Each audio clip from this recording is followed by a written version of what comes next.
dereliction of duty by the former president. And the other half of the country watches what they think is an absolute witch hunt that is wasting time and taxpayers' money. It doesn't seem like there's too many people in the middle on this. Is tonight the night we get that smoking gun that will send Donald Trump to prison, or will we get more allegations without any cross-examination that will probably not convince any Trump supporters that he did anything wrong, or at least that he broke the law? Let's put it that way.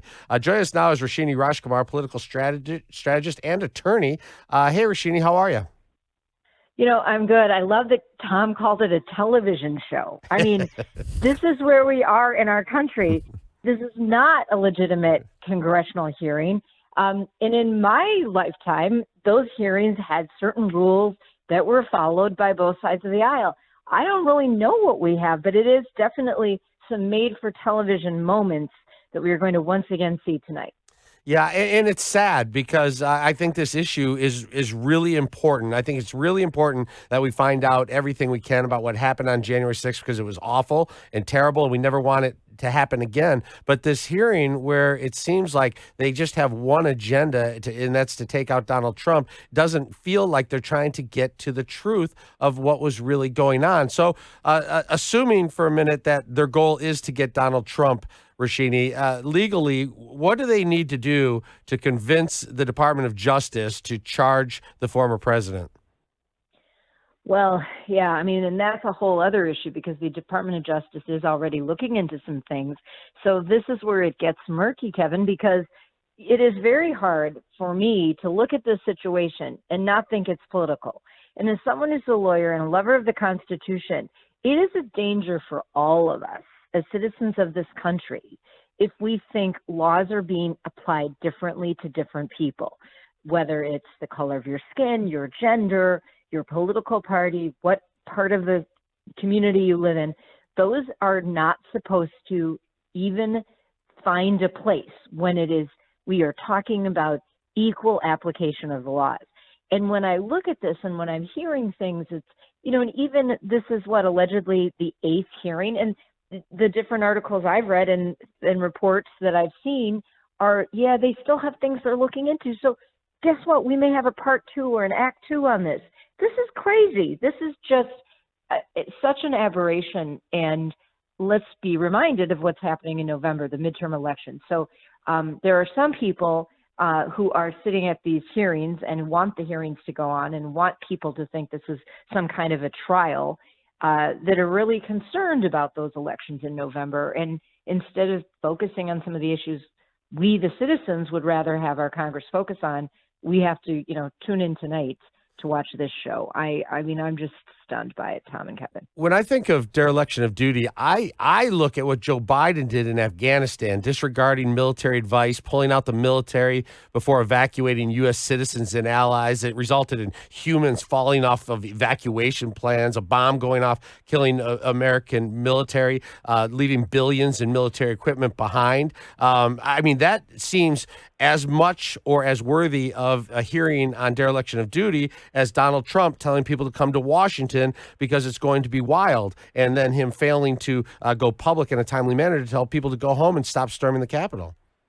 Yeah, I mean, you make a really good point on that. Dereliction of duty, I mean, it's an actual term of art. And if you are going to find someone guilty of that or in the first place charge them with that, you have to have some real facts. And all of those things that you pointed out connected with Biden's decision on Afghanistan, and there was major backlash there.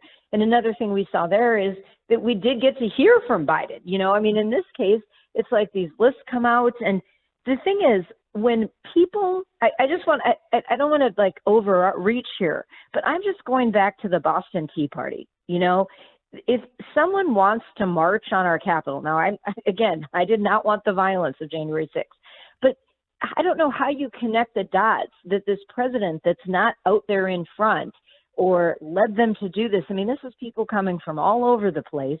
The chain of events and what we'd call the chain of evidence in court, it just doesn't seem to link up here to directly say Donald Trump told these guys and gals to go out and do this. Yeah. That's what I have a problem with. And Tom, I've said before on your show, I'm not a big fan of Donald Trump, but I am a fan of the law. And the moment we start misapplying it to one American, then the rest of us are screwed. Yeah, that's the issue. And the FBI has already done an investigation to say there is no broad plan here. There's a bunch of individual groups who mashed together and ended up being encouraged while they're on the spot by some agitators within the crowd. That's what it seems like to the FBI. This committee, we hear, and it's being played like this is so important for congressional oversight, which most committees are an important aspect of. But this committee has no pending legislation to introduce that would assist in curtailing any future occasions of a similar riot or a breach or whatever you want to call it, an assault on the Capitol.